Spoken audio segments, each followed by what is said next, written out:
La Bible dit dans Ésaïe chapitre 40 et le verset 10, « Voici le Seigneur, l'Éternel vient avec puissance, et de son bras il commande. Voici, le salaire est avec lui, et les rétributions le précèdent. » Prions. Merci Seigneur pour la parole de Dieu. Aide-nous à comprendre et que nous puissions croître dans la foi et se confier en toi, afin que ta volonté se fasse et que ton nom soit glorifié. Dans ton nom, je te prie, Jésus. Amen. Voici le Seigneur, l'Éternel vient avec puissance. Il va venir. Et dans l'Ancien Testament, ça parle bien sûr du Messie qui doit venir. Mais nous savons maintenant, depuis l'arrivée de Jésus-Christ de Nazareth, que le Messie va venir 2 fois. Et quelques-unes des prophéties de l'Ancien Testament ont été accomplies dans la vie de Jésus il y a presque 2000 ans. Mais d'autres prophéties du Messie seront accomplies quand Jésus revient, la 2e fois. Et ça parle de 2e fois maintenant. Il vient avec puissance. La première fois, Jésus est venu avec amour et douceur. Il est venu pour mourir. Mais la 2e fois, il va venir avec puissance. Et il a la puissance.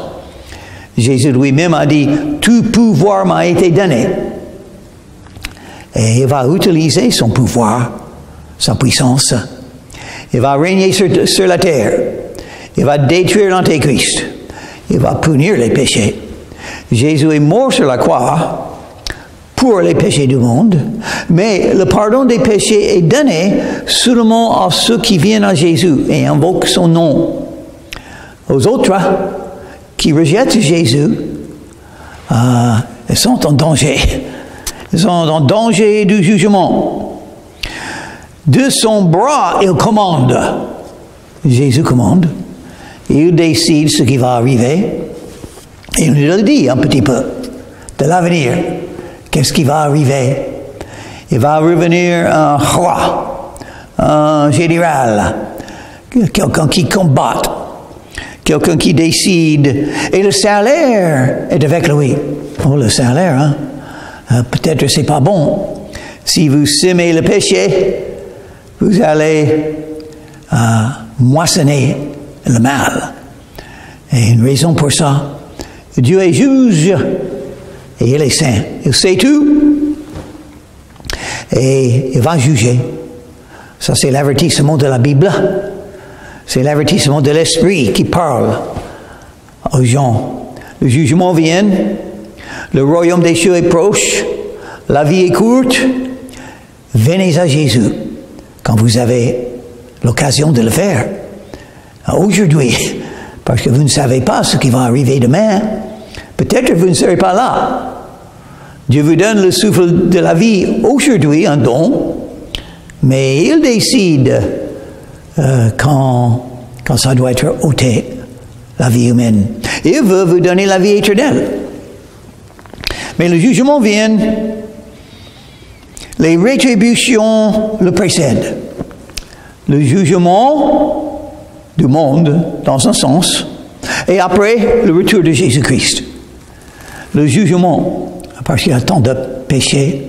La colère de Dieu se manifeste du ciel contre toute iniquité et toute méchanceté des hommes. Et il y en a beaucoup. La violence, la haine, les viols, les mensonges, tant de péchés. La convoitise, et les guerres. Et Dieu voit tout ça. Et il a décidé, le jugement vient. Maintenant, c'est un moment, quelques jours, quelques années, où on est invité à venir à Jésus. Mais ça ne durera pas toujours comme ça. Le jugement vient. Comme un berger, il paîtra son troupeau. Oh, c'est bien d'être un des brebis de Jésus. Il est le bon berger. Et il va nous donner à manger. Qu'est-ce que c'est? La Bible. Jésus a dit, l'homme ne vivra pas de pain seulement, mais de toute parole qui sort de la bouche de Dieu. Si vous êtes sage, vous allez beaucoup aimer la Bible, la parole de Dieu, la nourriture spirituelle, la vérité. Dieu nous a donné la Bible, le meilleur de tous les livres dans ce monde. Mais ça peut être compris seulement par le Saint-Esprit. Il y a des gens, des fausses religions, qui utilisent la Bible pour enseigner des fausses doctrines. Comment les reconnaître? Il faut connaître la Bible. Si vous connaissez la Bible par le Saint-Esprit, vous serez avertis, vous serez préparés à reconnaître ce qui est faux. Et c'est très important parce qu'il y a des faux prophètes dans le monde. Les faux enseignants, ils sont très intelligents, quelques-uns. Ils parlent très bien.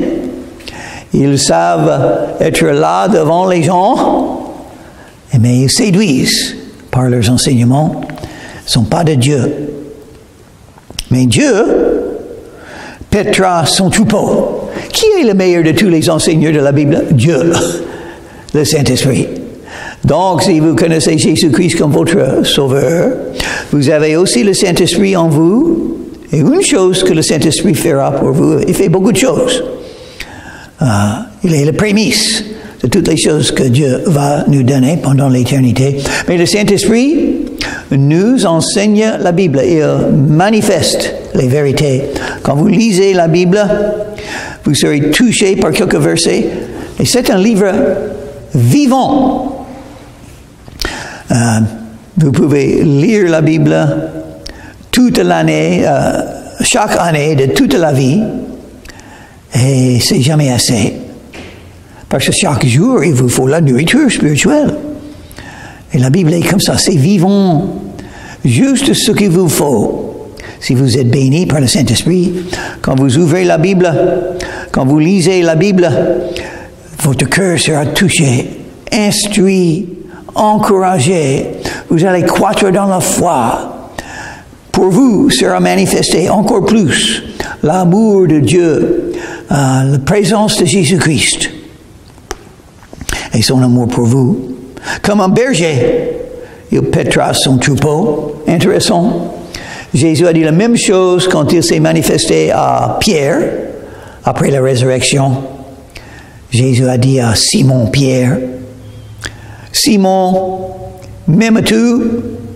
Et bien sûr, Simon a dit, oui, Seigneur, tu sais que je t'aime.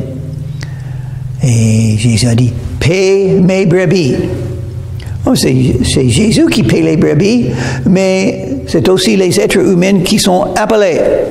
Chacun a son appel. Si vous êtes une croyante en Jésus, ou un croyant, vous avez un don ou plusieurs dons du Saint-Esprit, et vous avez un appel. Exactement ce que Dieu veut que vous fassiez pour lui et pour sa gloire. Oui, bien sûr, c'est aimer. Aimer les prochains, aimer Dieu avec tout le cœur, aimer les ennemis, aimer les frères et les sœurs en Christ, aimer tout le monde. Car Dieu a tant aimé le monde. Dieu est amour. Qu'est-ce qui peut nous séparer de l'amour de Christ? Rien. L'amour humain, ça ne dure pas longtemps des fois. On commence à s'aimer et les choses arrivent. Après quelques mois, après quelques années, les choses arrivent et ils ne s'aiment plus. Mais Dieu n'est pas comme ça. Quand vous venez à Jésus et vous commencez à connaître l'amour de Dieu parfois en Jésus, vous aurez cet amour de Dieu éternellement. Malgré vos faillites, malgré vos fautes et faiblesses, Dieu va continuer à vous aimer. Toujours, il vous aime. Une chose très importante à croire, si vous allez vivre par la foi, Dieu vous aime. Il a des bonnes idées envers vous. Il a un bon projet pour vous, un dessein pour votre vie. C'est pourquoi la Bible dit, l'appel et les dons de Dieu sont irrévocables. Parce qu'il vous aime le même aujourd'hui que vous avez aimé il y a quelques années. Et ça sera le même demain et après-demain, pendant l'éternité. L'amour de Dieu. Comme un berger, il paîtra son troupeau. Il prendra les agneaux dans ses bras. Parce qu'il aime. Et ça veut dire, on est protégé, on est guidé, et on est porté par la puissance de Dieu. On vole comme les aigles, plus haut que la terre et les problèmes de la vie. Parce qu'on a foi en Dieu, il nous dirige, il nous aide. Il est là, nous sommes dans ses bras, et il nous porte. Voilà. Et les portera dans son sein. Et qu'est-ce qui est dans son sein? Son cœur. Encore, ça parle de l'amour de Dieu. Il nous aime. Vous avez jamais vu quelqu'un qui a un animal, un chien, et même un agneau, un animal qu'il aime ou qu'elle aime? Oh, ils aiment tenir, porter cet animal dans ses bras. Ils disent de bonnes choses. Mignon, je t'aime. Il y a des gens qui aiment les animaux comme ça. Et donc c'est l'exemple que Dieu donne dans la Bible. L'amour de Dieu pour vous est comme l'amour d'un être humain pour un animal. C'est très semblable. Il conduira les brebis qui allaitent. C'est-à-dire, il nous donne ce qu'il nous faut. L'Éternel est mon berger, je ne manquerai de rien. Et comme Jésus a dit, cherchez premièrement le royaume de Dieu et sa justice, et toutes ces choses vous seront données. Les promesses de Dieu pour nous aider, pour nous donner à manger. C'est pourquoi on remercie le Seigneur.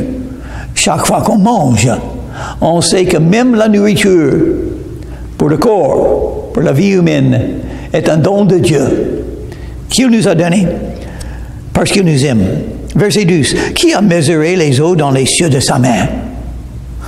Ça parle de la grandeur de Dieu. Toute la mer dans sa main. Puis les dimensions des cieux avec la paume. Et la même chose avec le ciel. Dieu sait tout.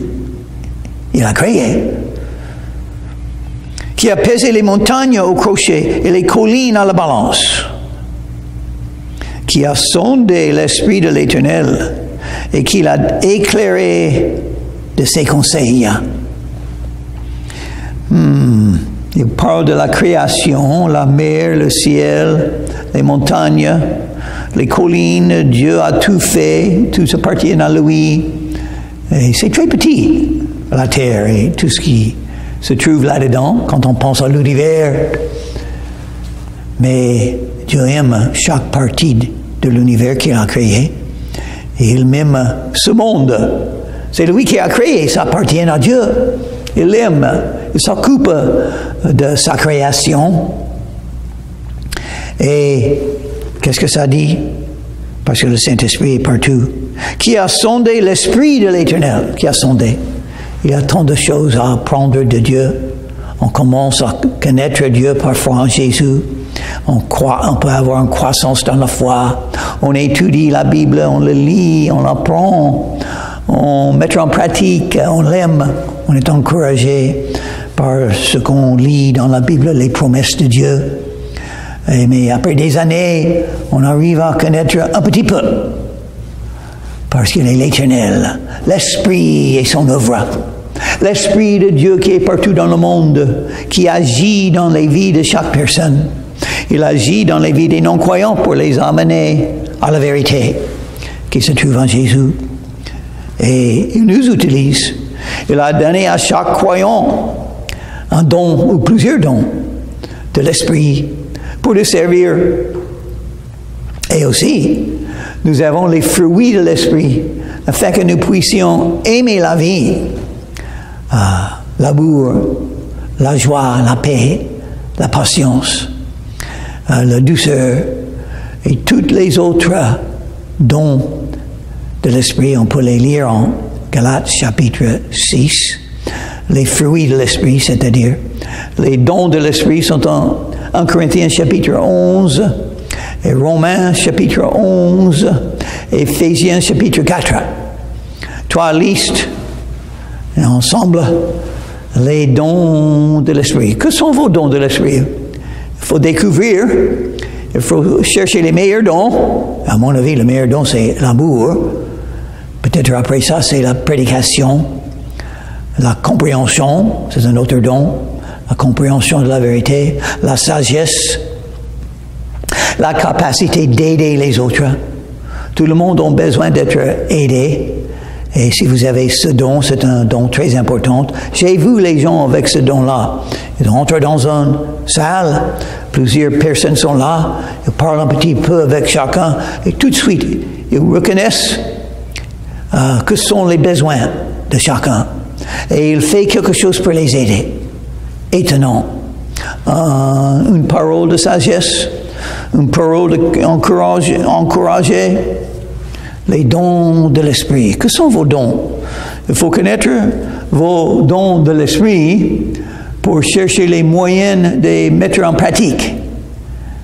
Des portes ouvertes pour que vous puissiez faire le don, utiliser les dons, mettre en marche le don que le Seigneur vous a donné.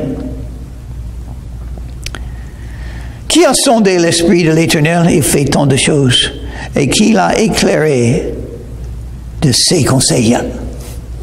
Non, c'est le Saint-Esprit qui nous donne les conseils, la sagesse, il nous guide, c'est très important.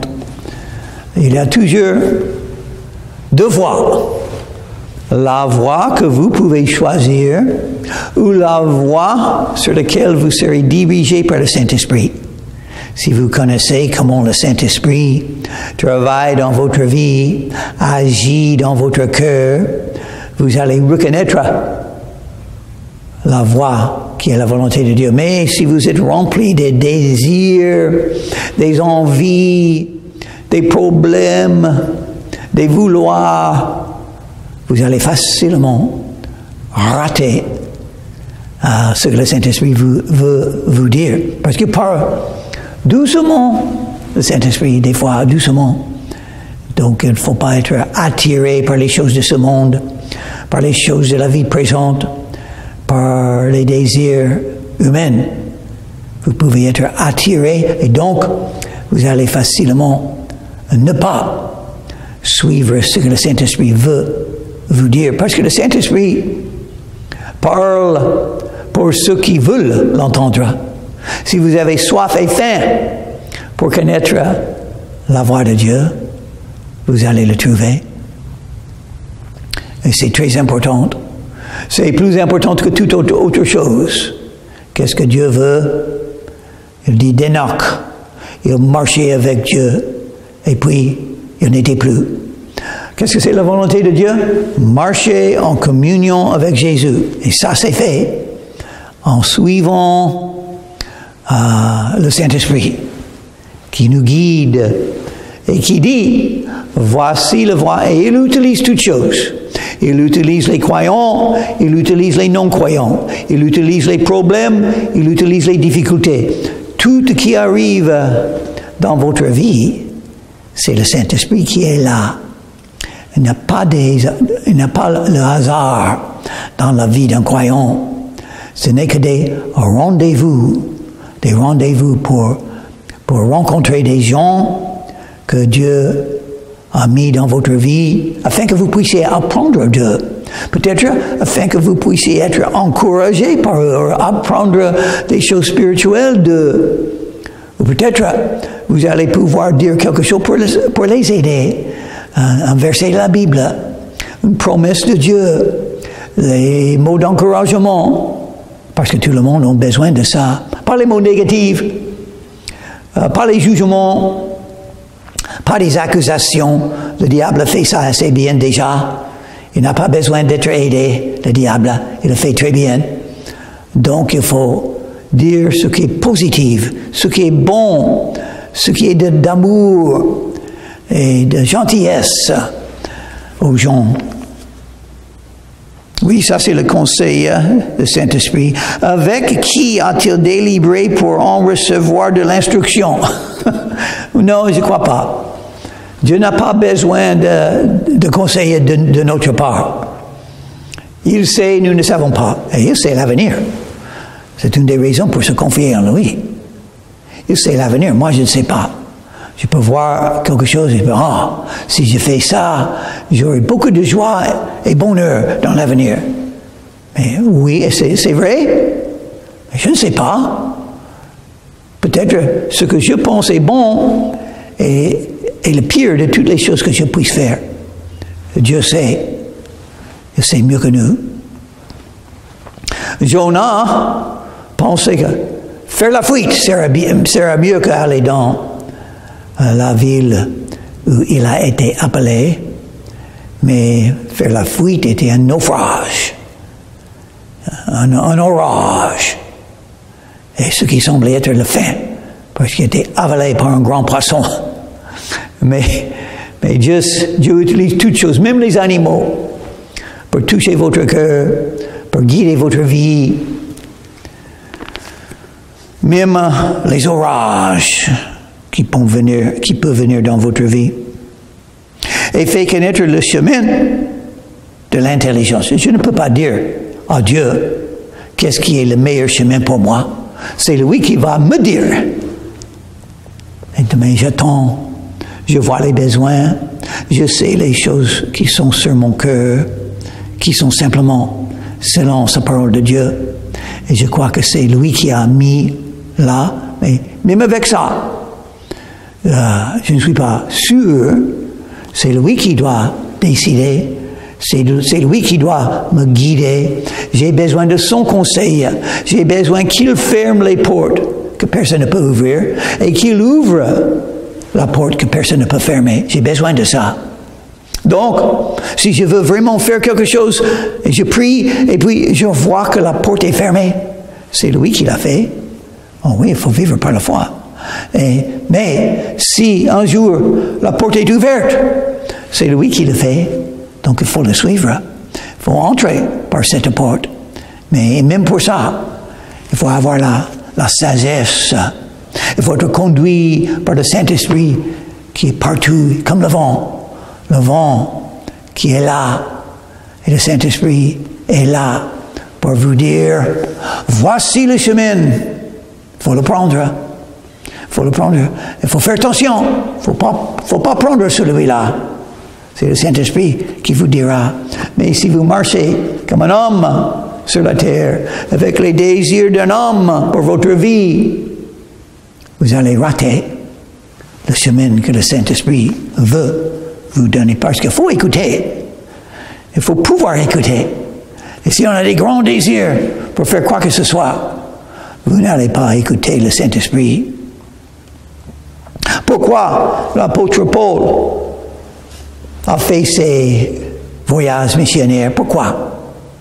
Parce que quand il a rencontré Jésus, il a dit tout de suite à Jésus, Seigneur, que veux-tu que je fasse? Oh, pouvoir dire ça, c'est pas facile d'être soumis à Jésus comme ça.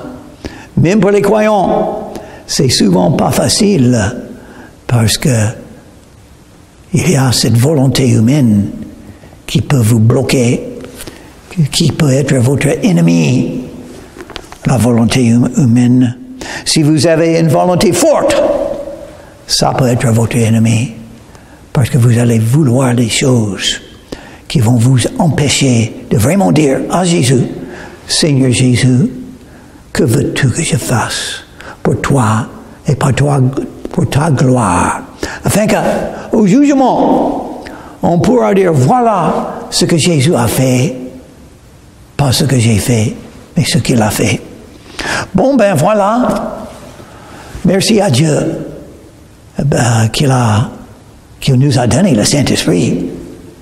C'est très important. Il ne faut pas attrister le Saint-Esprit. Il faut être guidé par lui. Détache les chaînes de la méchanceté, parce que le Saint-Esprit sera attristé et vous serez faible. Prions. Merci Seigneur pour cette journée. Merci pour la parole de Dieu, c'est étonnant ce que tu nous enseignes. Aide-nous à suivre le Saint-Esprit. Aide-nous à faire le bien, afin que, pour te plaire et pour être tes serviteurs en réalité, que ta volonté soit faite et pas la nôtre. Dans ton nom, je te prie, Jésus. Amen.